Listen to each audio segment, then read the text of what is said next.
Now is Wilson Erumebor, who is an economist with the NESJ. Okay, Wilson, how are you? I Yeah, can I'm good, see you. Nancy. Thank Good, you for having me. good morning from Abuja. Good morning. Uh, Good morning. please, Wilson, I will need you to readjust the position of your camera because I can see I'm just seeing only your headshot. Okay, I think we'll need to readjust that, then we'll come back. Okay, I think it's a bit, yes, Is it better better? now. Yes, better. So, Wilson, let's get it on the road. What exactly is happening? The data is coming out from the National Bureau of Statistics. I must say that the, I'm not speaking for them, but shouldn't they be commended? Mhm. At least the MBS we've seen under Dr. Yemi Kale in the last few years, unlike what we had before. Let's start from there. Yes, absolutely. I think we've made so much progress looking at where we're coming from as far as gathering data is concerned. So this is not just socioeconomic data. This is also looking at macroeconomic data, data on public debt, and so many different aspects of the economy. And of course, I remember those days back then when, if you had to look for data, sometimes you get them in PDF format and, you have to start typing and typing. And these days, it's a lot more easier. The fact that you have Excel spreadsheets, you can make calculations, by yourself. You can, plot trends and, examine different patterns across all the data sets. So I think there's been so much remarkable progress looking at where we're coming from. Yes, there's still challenges. The fact that things like survey and data on unemployment, for instance, hasn't been updated. The latest was in 2018 third quarter. So some of those challenges, of course, are beyond I'd say the NBS control. So there are issues that has to do with funding, managing of resources, and all that. So I think yes, we've made progress, and I think from a national level, maybe from a governance, a country management level, I think we still need to prioritize much more data, particularly in terms of frequency, ensuring that some key data also come out, at relevant time, because data, of course, is useful for planning. If we don't know, as at now, how many people are employed and what's the employment rate and trends, I mean, how do we even solve unemployment? How do we know we're making progress in that regard? So yes, so much progress, and at the same time, I think there's still a lot more to do. Yeah, still a lot more to do. A lot of people are saying that perhaps data is the new oil. And like I always say, what you can measure, you can manage. So Yeah. data is really a key at this point in time. Though some people have also questioned not just the integrity of the data churned out by the NBS, their methodology and all of that. But I think they've been able to stand, at least in the last few years, to debunk some of that. That is not just about data to favor the government or the government in power or whatsoever administration it is. Okay, let's go into the details, the devil inside the details this time, or is it the angel inside the details now? Um, consumption pattern in Nigeria. How important is this data? Just before you came up, during the beginning of the program, I did tell our viewers some of the things we showed there, then also the graphics. Nigerians spent this 40.2 trillion naira on that's household expenditure from September Yeah. 2018 to October 2019. Speak to me about how important this data is. What does it tell So what us? data So what data like this tells us, so there are different levels, different angles to it. The first thing is the fact that it can help us in terms of policy areas to know, okay, for instance, what are areas that people spend money on? How can we, what is even the level of spending? Is it high? Is it low for a country like Nigeria? Should we be spending this much on food, or is it even this much? Is it even small? As a percentage of total expenditure, as a percentage of even GDP. What do other benchmark countries spend? How can we increase, not necessarily as a target, how can we increase income? Because, of course, as income increases in a country, as people make progress, you get to see that some of these shares as to what you spend on food and non-food begin to adjust automatically. So I think it's useful for planning from a policy perspective, which I believe we will discuss much in detail And I also think it's also for businesses. For instance, you can then identify what trends do we have, what is the state of consumer spending in Nigeria, what are the areas that people spend money on, and how can we, how can a business or an individual take advantage of some of these opportunities to see, how you can make profit, and at the same time how you can solve solutions. So there are two major angles to it, from a policy side and then the from a business side. opportunities aspect. Yeah. Let's take from the policy side. How important is it on a policy side? And the B part of my question is, do you think that the government is given adequate attention to data when it's being published? Take a look at this now, the consumption pattern. Don't also forget that we also had the poverty data that was just released a few days ago, showing us that about 40% of Nigerians are indeed living below the poverty line, $1.90 a day. So how much attention are we getting from the government to this kind of data? Take a look at, we're fighting the pandemic, for example. The government is going and giving, I don't want to call it palliatives because that's not what it is. It's about conditional cash transfer, just giving it to those that they need to give. But you understand what I mean? So how can government also use these kind of data that is being published by the National Bureau of Statistics to get their work done well? And the policy side, so it's two in one. Yes, so from the policy, or I would say development perspective, so we've seen cases where, I mean, it's established in economic theory and even in practice that, like I mentioned earlier, as a country develops, so as people become more wealthy, the share of what you spend on food reduces as a total share of your consumption. So in the sense, so you look at country like, so it doesn't necessarily mean the value of what you spend on food increase, because it has to decrease, because they are two different things. So your absolute value of food increases as you become wealthy, because you have, much more taste, and then you can, start consuming expensive, maybe bottle of wine, and, but then you won't spend a significant share of your income on food. So you'd want to, make investments, buy houses, cars, and a lot of that. Those things, have more cost items. So what this means is that, so if you look at what we have, the data we have now, 57% of what we spend in Nigeria is on food, while the non-food items has 43%. So what this tells you is that, we spend a lot more on food. So from that development perspective, there's a lot more that we can do to see how we can begin to shift that share.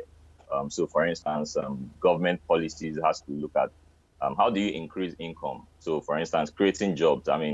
Jobs is definitely one of the ways out of poverty. Providing people with jobs, opportunities, skills development, and all that.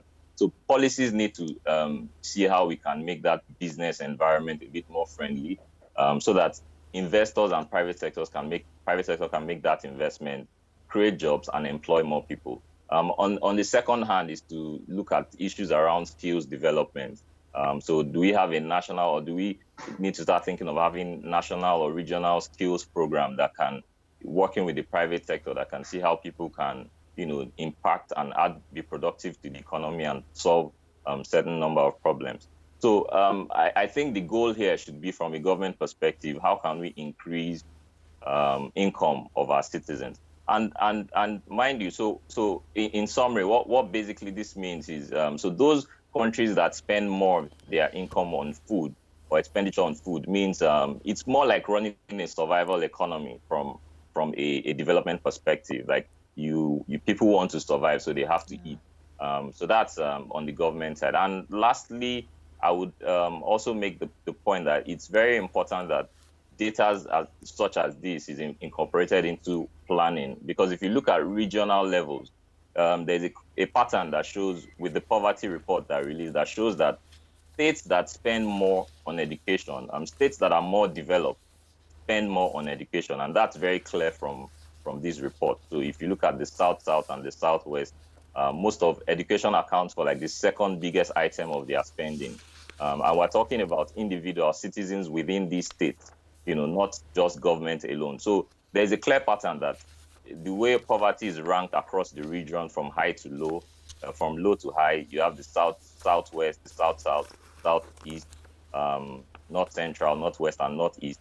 That same pattern follows as to how we prioritize spending on education across the different regions. So these kinds of data should provide insights. And So the question is, are we as government really, is our government really ready to incorporate some of these into the decision-making process? And I think that's the big question that we need to keep advocating for and pushing that. How can we make sense of this data and see how we can incorporate it into planning? Okay, from a business perspective, for those of us that saw that data, or the data rather, because it's still on the website of the NBS. So for those watching us, you can actually go to the website of the National Bureau of Statistics, and you get the data.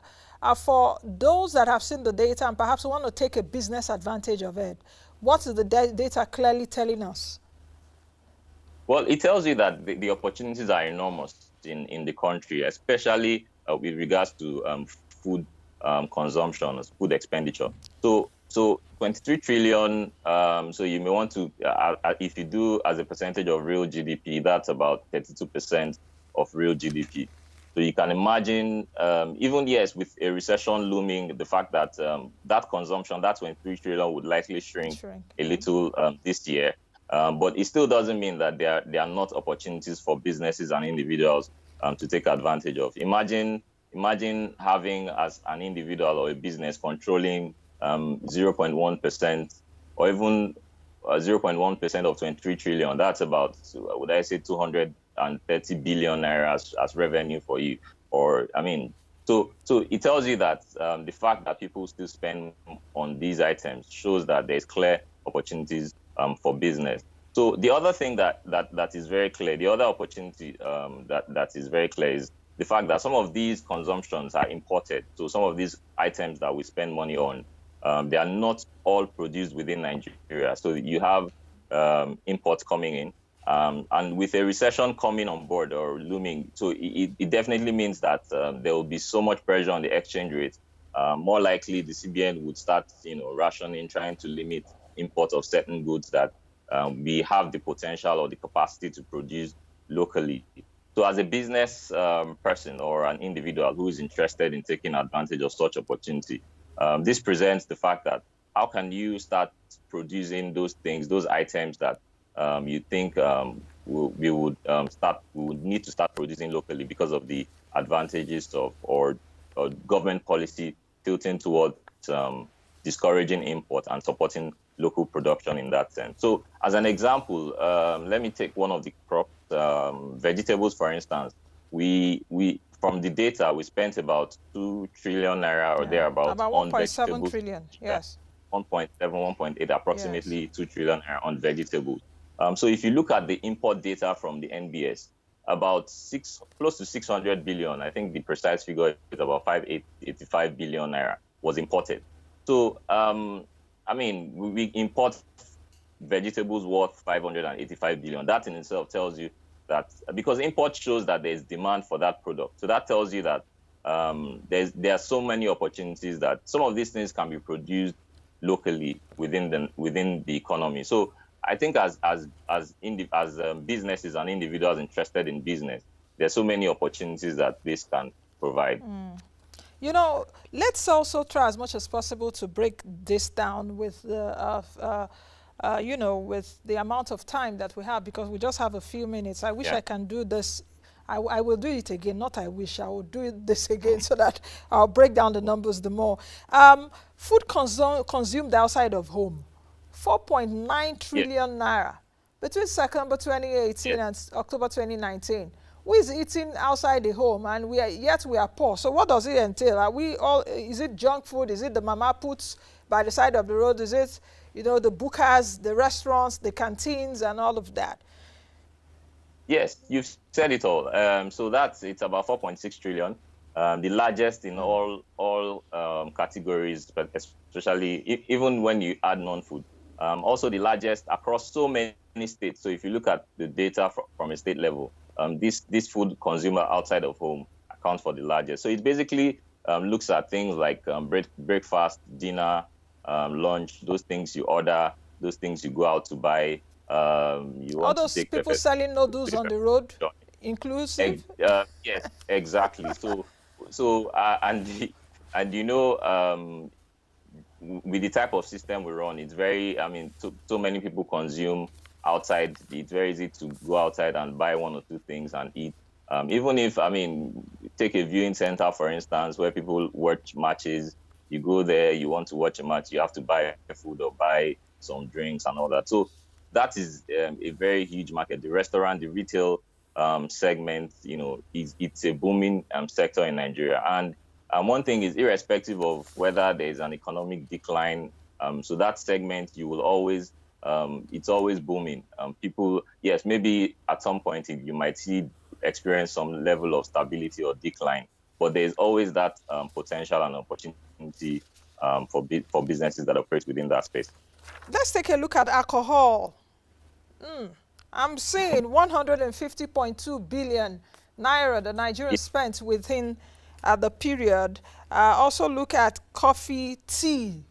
I think we were chatting earlier on, I think some days ago, we were chatting, and when I looked at the data, I was like, okay, Nigerians are spending 296.59 billion naira on coffee, tea, cocoa, and the likes. That's the other beverages. And what came to my mind is a high percentage of this are the sachet ones, the ones that come in sachet that are easily affordable.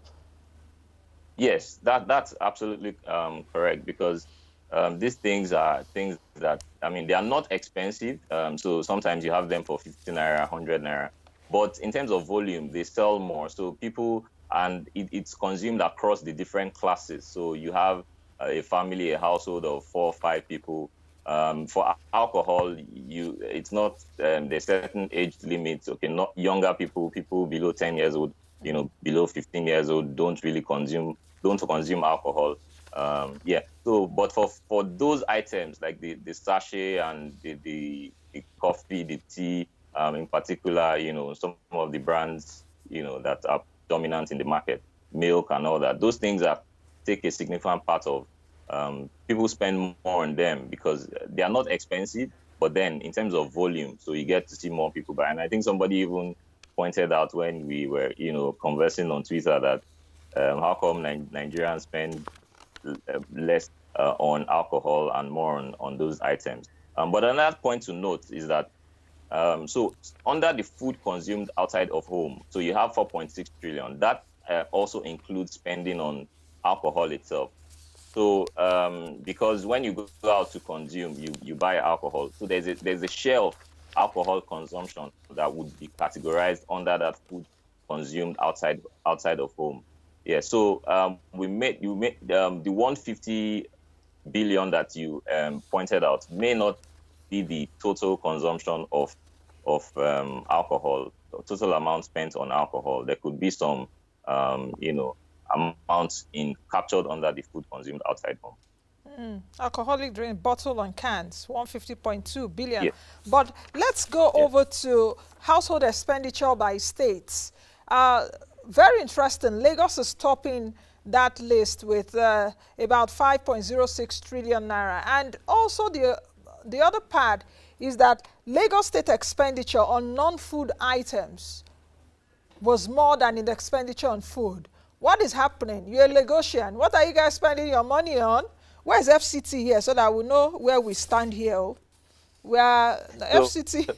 We'll come to that in a bit, but just answer. FCT is somewhere in the middle. Yes, it's somewhere in the middle. I can see that. So for Lagos? So like I explained earlier, the level of income and wealth within a certain environment also has a factor to play. What Lagosians spend most is, if you look at the breakdown, is food outside of home. That's one. And then the second is on transport. So transportation is one big item that consumes a lot, but in Lagos. After transport, you then have rent and services. So that tells you that so as people have more income, they spend less on food and more on non-food items. So that's why I think it's just 2 states that recorded that, Lagos and Imo. So Imo's non-food expenditure is higher than its food expenditure. So Imo, in short, spends the highest on healthcare in total, and then on starchy foods, and then food outside of home. So looking at these trends can even point to you that where are areas of opportunities for policy? Where can policy come in? How can we begin to bring out regions that are lagging behind, or states that are not really lagging behind? Even as a state governor, how can we automatically, the goal should not be to say, I want to increase spending on non-food items. That should not be the target. Rather, the target should not be, I want to increase spending on non-food items over food items. The target should be increasing income level of citizens. The moment you do that, automatically, spending habits will definitely adjust to that. Okay, finally, Wilson, I wish we could go on and on, but like I said, we'll continue the discuss another time. What do you have to say? Because if we're taking a look at the state ranking, what I also noticed from the NBS report is that we have many of the northern states below. I don't know if you noticed that. FCT is in the middle, like you said, number 16. Then other northern states fall with just a few of some southern states. What does it tell us, really? Well, I think it's a development issue, and it's something that is across all the different levels of data. So the poverty data shows the same thing. And let me move a bit to the poverty data, because that very also quickly, gives Wilson. Yeah, we need to go. So if you look at the poverty data, the highest households that are have over 20 people, poverty rate within that household is about 50%. While a small household of 2 to 4 people, you have about 8% poverty rate. So that tells you that, first of all, population, not just population, the fact that you have so many dependent people within a family has a key role to play. The other is on spending on education, and I think that's also very key. So because of time, I'll just... Wilson, thank you very much. We'll continue some other time. We'll break down the numbers, because so many things to chew from this report, and even the other reports, the poverty report. Thank you very much for joining me this morning.